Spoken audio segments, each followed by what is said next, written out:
మొన్న ఈ మధ్యన దాదాపు మరణశయ్య మీదకి వెళ్ళి బయటకు వచ్చాను నేను. ఇంట్లో అంతా పోతాడు అనుకున్నారు. హాస్పిటల్కి వెళ్తే అక్కడ బాగుపడలేదు. వాళ్ళు ఇంకా కాస్త బెదిరించారు, నీకు టీబీ వచ్చింది, నీకు క్యాన్సర్ వచ్చింది, బయాప్సీ రేపే చేయాలి అన్నారు. లేదు సార్, నేను 15 రోజుల తర్వాత వస్తాను, ప్రార్థన చేసుకొని రావాలి అన్నాను డాక్టర్ తోటి. నేను ఆయనకి నవ్వు వచ్చి ఉంటుంది. మా ఇంట్లో చాలా మంది డాక్టర్స్ ఉన్నారు, వాళ్ళని కూడా కన్సల్ట్ చేసి ఒక కలెక్టివ్ ఒపీనియన్ తీసుకొని నేను 15 డేస్ తర్వాత వచ్చి బయాప్సీ చేసుకుంటాను. ఒప్పుకోలేదు డాక్టర్ ఆ కార్పొరేట్ హాస్పిటల్లో. ఆయన నా గొంతు మీద కత్తి పెట్టాడు. అంటే తెలుగు మీకు వస్తే అంటే చేయించుకుంటావా చస్తావా అన్నట్టు. ఆయన ఏమన్నాడంటే, రేపు ఉదయం నువ్వు బయాప్సీ చేయించుకోకపోతే నేను డిశ్చార్జ్ చేసేస్తానన్నాడు. శుభం, మంచిది, చేసేయండి అన్నాను. కానీ చేయకుండా మళ్ళీ మరుసటి రోజు బేరాలు ఆడుతున్నాడు. ప్రార్థన చేయడం మొదలెట్టాను. ఆ రాత్రి దేవుడు చెప్పాడు, get out of this place, I will be with you, I will take care of you.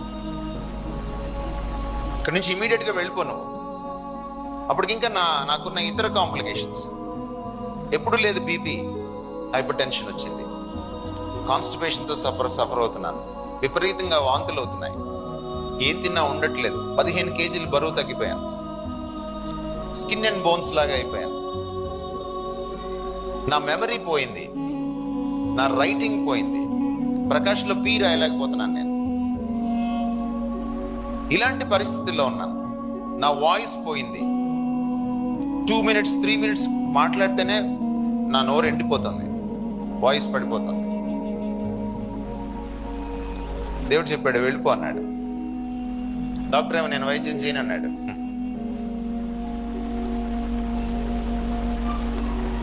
నా వైఫ్, మా ఇంట్లో వాళ్ళందరూ నాతో పోట్లాడారు, నువ్వు డాక్టర్ చెప్పినట్టు విను అని. నేను వినలేను, ఎందుకంటే నాకు ఆ లీడింగ్ రావట్లేదు. కానీ ఇది ప్రోటోకాల్ కూడా కాదు. ముందు బయాప్సీకి ఎవరు వెళ్ళరు క్యాన్సర్ వస్తే, ముందు చాలా ఉంటాయి. ఇంటికి వెళ్ళిన తర్వాత 15 రోజుల తర్వాత చాలా సఫరింగ్ ఉండా వెళ్ళిన తర్వాత డాక్టర్ గారు సెప్టెంబర్ నుంచి తిను, అక్టోబర్ నుంచి తిను అన్నాడు నాన్ వెజ్. ముందుగానే బలమైన ఆహారం తినడం మొదలెట్టాను. కరెక్ట్గా నెల రోజుల్లో దేవుడు అన్ని హీల్ చేసుకుంటా, ఒక్కోటి హీల్ చేసుకుంటా. మళ్ళీ ఈరోజు బీపీ లేదు. హైపర్ కాల్షియమియా వచ్చింది, డయాలసిస్ చేయాలన్నారు. ఈరోజు కాల్షియం లేదు, హైపర్ కాల్షియమియా లేదు. నాకు జనరల్గా ఇంకోళ్ళ దగ్గర ప్రార్థన చేయించుకోవడం అలవాట్లేదు. నా దేవుడి దగ్గరే నేను ప్రార్థన చేసుకుంటాను. ఒక ఆంటీ, నా వైఫ్కి తెలిసిన ఆంటీ, ఫోన్ చేసి నేను హాస్పిటల్లో చేరక ముందే నువ్వు 4 రోజుల్లో కోలుకుంటావు అంది. ప్రవచనం చెప్పింది. 4 రోజుల్లో కోలుకోలేదు. ఎందుకు కోలుకోలేదు? 1 రోజులో కోలుకుంటాం అంది. ఈసారి హాస్పిటలైజ్ అయ్యాను కోలుకోకపోగా. మళ్ళీ ఆంటీ గారు పాప చాలా ప్రేమ కలిగిన ఆవిడ చాలా ప్రేమతోనే చేశారు. కానీ ఆవిడకి తెలియదు అది ప్రవచనం కాదనే సంగతి. ఆవిడ, మీరు అడగండి దేవుణ్ణి, మీరు అడగట్లేదు దేవుణ్ణి అంది. నేను అడగను దేవుణ్ణి అన్నాను. ఆయన ఇష్టం, ఈ లైఫ్ ఆయనది, నా లైఫ్ ఆయనలో గుప్తమై ఉంది. బ్రతికిస్తే ఏదో సేవ ఇస్తాడు, చెయ్యాలి. ఇంకా ఏదో మిగిలింటే బతికిస్తాడు. లేదు అయిపోయింది, నా పని అయిపోయింది అని అంటే తీసుకుంటాడు. రెండు నాకు లాభమే. మొన్నటిదాకా ఒక్కడనే నేను, ఇప్పుడు పెళ్ళయింది కాబట్టి ఆమె సంగతి చూసుకో. ఇదొకటే నేను అడిగాను దేవుణ్ణి.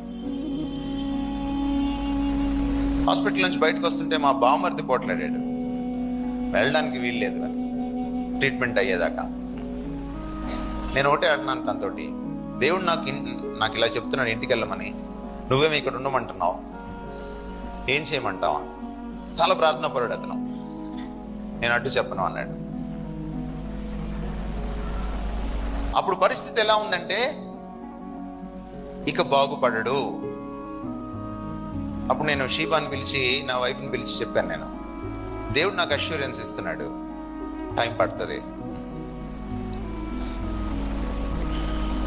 టైం పడుతుంది. ఈరోజు మీ ముందు నన్ను ఫస్ట్ మెసేజ్ ఇది, నిన్న ఫస్ట్ సెమినార్. మన విశ్వాసం ఆయనలో ఉండాలి కానీ ఎప్పుడు ఆయన చేసిన పనుల పైన ఉండకూడదు. అందుకనే ఆదికాండంలోనే 15వ అధ్యాయంలోనే రాయబడిన మాట ఏంటంటే, అబ్రహాము దేవుని నమ్మెను. ఆయన అద్భుతాలని కాదు, దేవుణ్ణే నమ్మాడు, అద్భుతకరుణ్ణే నమ్మాడు.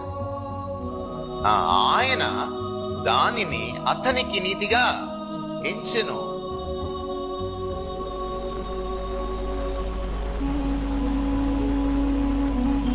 Faith must be anchored in God's character. Number 2, faith is survived by depending on God.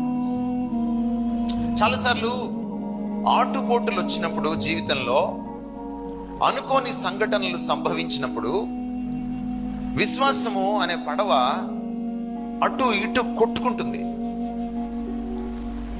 మునిగిపోతుందేమో అనిపిస్తుంది, భయం వేస్తుంది, ఇంకా ఏమాత్రం ఆశ లేదు, హోప్లెస్ అనిపిస్తుంది. విశ్వాసం అంటే ఏమిటి? దేవుడి మీద ఆధారపడ్డాం. కానీ విశ్వాసం చలించకుండా, అచంచలంగా, స్థిరంగా, చచ్చిపోకుండా, వీగిపోకుండా ఉండాలంటే ఏం చేయాలి?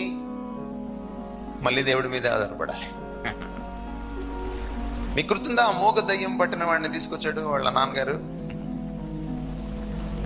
అప్పుడు యేసు ప్రభు ఏమన్నాడు? నమ్ముడు సాధ్యమైతే సమస్తం సాధ్యమన్నాడు. అప్పుడు అతనేమన్నాడు?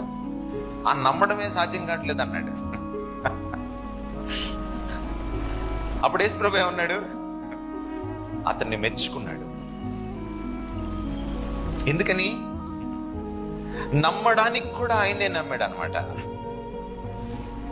దేవుడి మీద ఆధారపడలేకపోతున్నావా? ఆయన మీదే ఆధారపడు. ప్రార్థించలేకపోతున్నావా? ప్రార్థన ద్వారానే ప్రార్థించు, ప్రార్థన నేర్చుకో. విశ్వసించలేకపోతున్నావా? దేవుడి మీద ఆధారపడితే విశ్వాసం మళ్ళీ పుడుతుంది.